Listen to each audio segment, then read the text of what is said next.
this is bad for me. I can't use it anymore. It's getting dark. Actual life hack. If you'd like to know how much an app or your phone can learn about you just from giving it access to your camera, this is what it looks like.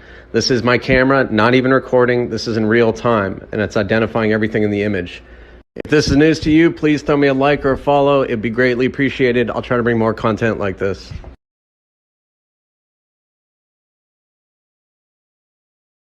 This viral video, it's all part of a mystery centered around Sedona, Arizona. This is a YouTube video posted by someone calling himself Funky Fathead. You can see a much more stable fracture. He says he's using a computerized tone generator to open a vortex, a portal in time and space.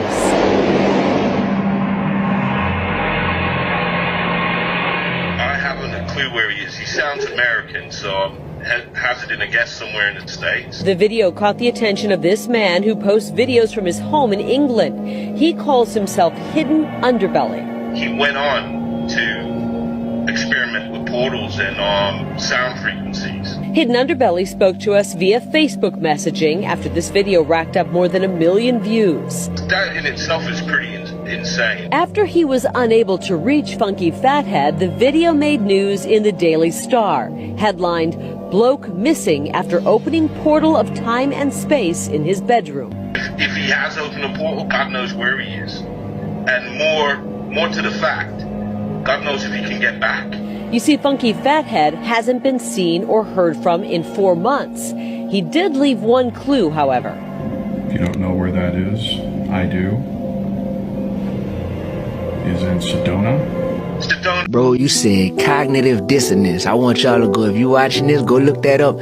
I did a song about cognitive dissonance, and I didn't use that vocabulary. I just called it people don't want that real.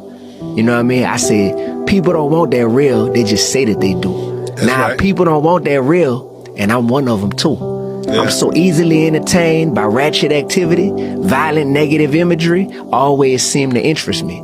I tell myself, no more music glorifying evil, selling drugs, womanizing, killing our people. Then I hear a song with a tight beat and can't deny it. The hook is catchy, so I subconsciously memorize it.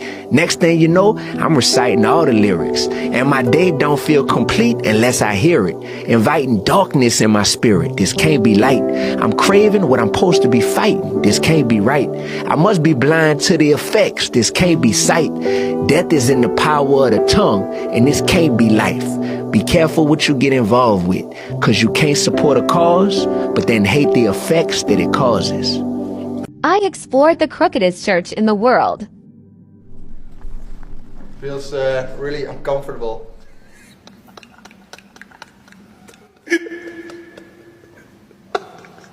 I'm getting a headache, man. Oh, I'm dizzy. Oh my God. I was having a conversation with Eric Weinstein the other day where he's explaining to me the reality of other dimensions and the measurable reality of other dimensions, that we absolutely know that they exist. And do other beings have access to them? Can they travel through these things? Is that what we're dealing with? Imagine if that becomes at the forefront of the zeitgeist. If people recognize that not only are there other dimensions, multiple other dimensions that are recognizable, measurable, you know where they are, you know how to get to them, but beings are coming from those dimensions and visiting us on a regular basis. Are you still going to give a shit about a trans woman using the female bathroom? Are you still going to give a shit about whether or not someone has pink hair or blue hair, or who does this or who comes across what border? You're going to go, holy shit, there's a bigger thing going on. There's something that transcends all physical reality as we know it. It's beyond our imagination, and it is reality.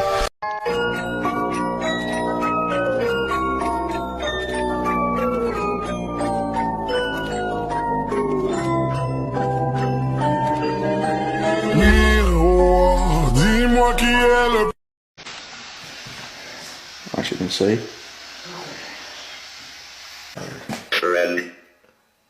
Friend. Shit, we haven't.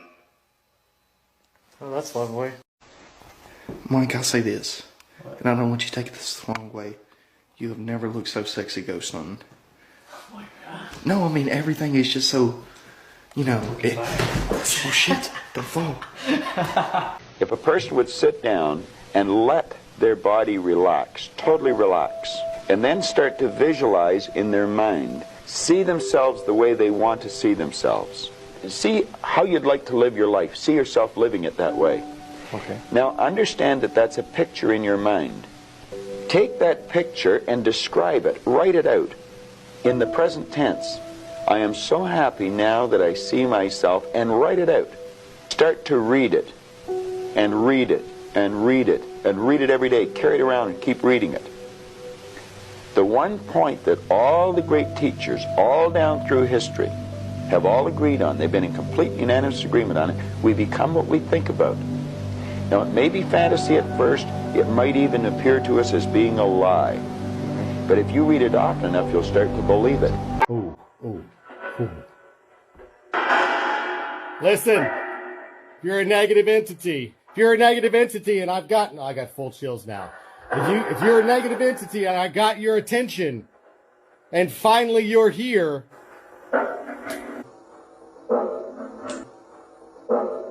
let's talk. Let's have that conversation.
We're at the playground, and the kids don't want to go anymore because look at this. This is real. Look at this. There's no wind out here right now. No one on it either. Look, there's nobody on it. It's just moving. There's no wind. Look at the other swings, and look at this. When Scotty turns the camera toward the playground swing set, it's clear why the kids are hesitant. Despite the relatively calm air that day, one of the swings moves erratically back and forth, seemingly being influenced by some unseen force. Scotty reports that the wind isn't strong enough to move the swing so violently, and the other swings on the set, which are barely moving in the breeze, appear to back him up. Scotty's kids are too scared to get out of the car. They're convinced something paranormal is responsible for the swing's strange movement. They're trying to distract us all from the fact that we're about to get released. If you follow any celebrities and they're not talking about this like Tom Green is, you're the problem.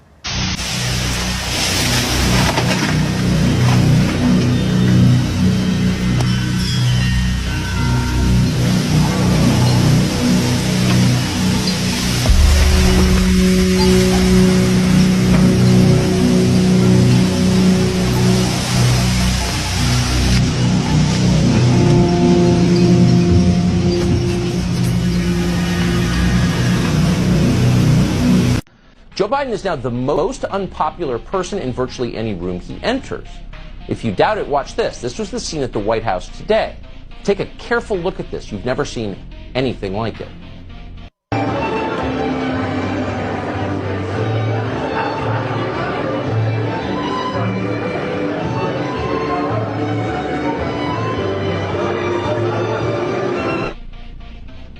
That's the President of the United States in his own house, shunned. Nobody would talk to him. So Biden wandered off looking vacant as a crowd formed around a former president, Barack Obama, who was obviously deeply grateful for the attention. And then it got worse. It got much more poignant than that. Watch Biden try to horn in on the conversation swirling around Obama. Everyone involved in that conversation, including Kamala Harris, who supposedly works for Biden, ignored Biden completely. Biden desperately tried to get Obama's attention. He puts his hand on Obama's shoulder. He even calls him Barack, like they're friends. But Obama blows him off. He acts like Biden's not even there. Ask yourself if you have ever in your life seen anything sadder than this.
Spoken to aliens in your dreams and you didn't even know it. Let me tell you why. As crazy as this sounds, there's some scientists that might just make you think twice. In our dreams, our brain often features characters we don't recognize, people we've never seen, or even non-human entities. The idea comes from scientists like Carl Jung and Jacques Vallée, who suggested that our dreams could be a form of interdimensional communication, a portal to connect with beings we can't perceive in our waking lives. What's crazier, though, is that modern quantum physics proposes the existence of multiple dimensions and parallel universes. So what if these alien encounters are us tapping into these alternate realities in our dreams? Remember, this is just a theory, but next time you encounter an unexplained entity in your dream, instead of dismissing it, ask yourself, was that an alien trying to tell you something deeper? If it was trying to tell you something profound, you can now use this crazy website in order to figure out what your dreams mean. It is called Dreamscape. Check out my profile and try it now. Boom, boom. God damn it, boom, boom.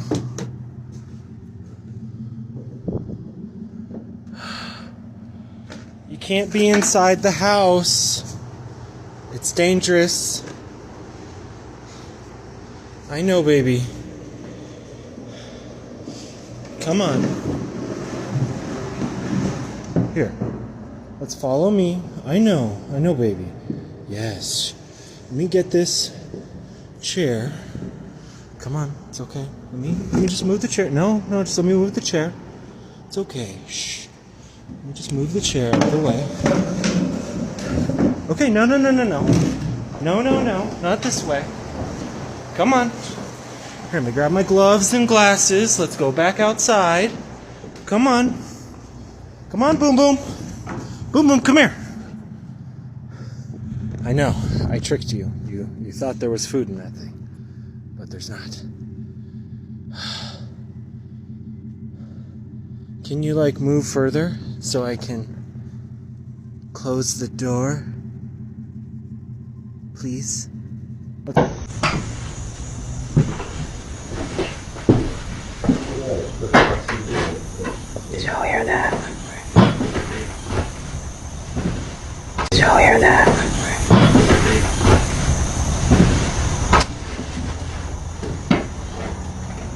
woman nearly meets God without even realizing it.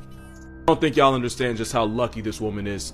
Now, you definitely know that's a blue ring octopus. I'm sure you know it's one of the most venomous things on the planet. You might even know that one bite from it is toxic enough to put 26 men on milk cartons. There's a special thing about them that somehow makes them even worse. Because it's so small, if this octopus bites you, there's a good chance you're not gonna feel it. It's like a pinprick, and it's why most people don't even realize the countdown's already started. Because you don't feel it, but when this homicidal golf ball bites you, it injects you with a neurotoxin about 10,000 times more powerful than cyanide.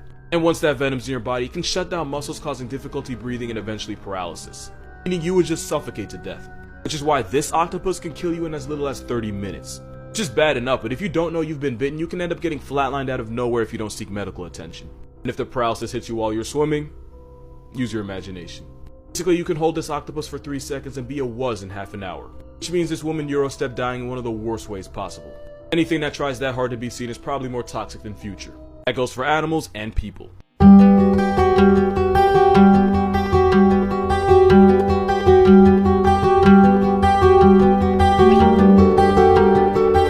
Surveillance video has come a long way.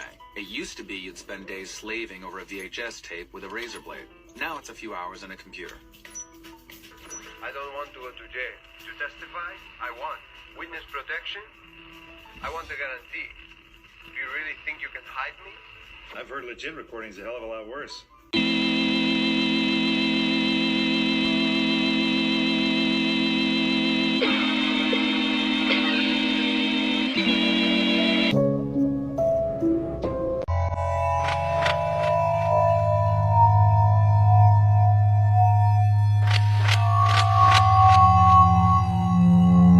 Found this chilling trail on Epstein's Island before he...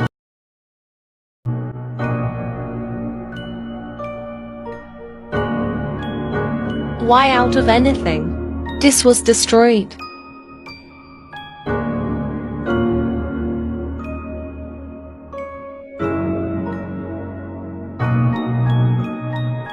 What do you think? Did I find something I wasn't supposed to? You are going to go over to America. You're going to want to find Florida, and you're going to start zooming in towards the southern point of Florida, not Miami. It's more on the Everglades side where it's just kind of the back country. Now, as you zoom in, you're going to see this backcountry road that has the street view little blue thing that pops up to let you go down into street view to see what the heck's going on. So I want you to pop down into street view with your little man right here. And then once you get down, you're going to start spinning around, and oh my gosh, you guys, what the heck is happening? What is this? What the heck is this in the sky? Is that a UFO? Follow for more.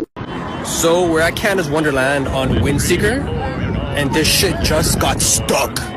We have kids crying. I've been up here for 30 minutes. Technical difficulties.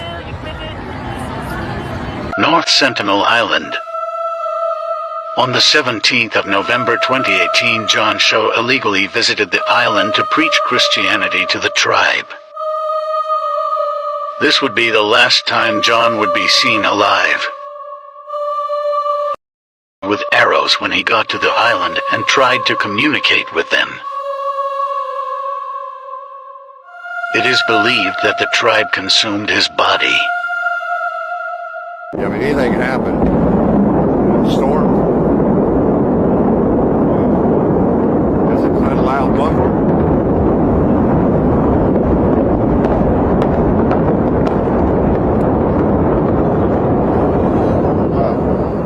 Hope we didn't cause that somehow, John. Yeah, well, let's say I'm driving my car and I start thinking. Thinking is an inside job, not looking out. And then my conscious is not looking out now. My conscious is thinking of something. I said, well, then who's driving the car? And I go, the subconscious is autopilot. The moment the conscious is not paying any attention about something, subconscious sits in and starts driving the car according to the program, and that's where the issues come from. The subconscious programs were downloaded by observing other people. So when you're playing your subconscious, you're not playing you, you're playing your download, really. And you don't see it because you're thinking, but everybody else sees the response. And this is where the whole disconnect comes in. Because people think, oh, I'm a happy, wonderful, loving person, and they have trouble out in the world. They don't understand it, but what they're missing is, you're not playing that happy, loving person except 5% of the day. 95% of our behavior is coming from below consciousness.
With your current life, friends, family, people, places, and things, your vocation, because your frequency has changed. When you are awakening, you're stepping into a higher state of conscious awareness. That's a raising in frequency, and that becomes very vibrationally dissonant from everything that you originated from a lower frequency. Now, that's not to say that the lower frequency is bad in any way. It just means that you've kind of outgrown that stage in your life, and now you are being updated and upgraded, and you're out of alignment with the old version of you.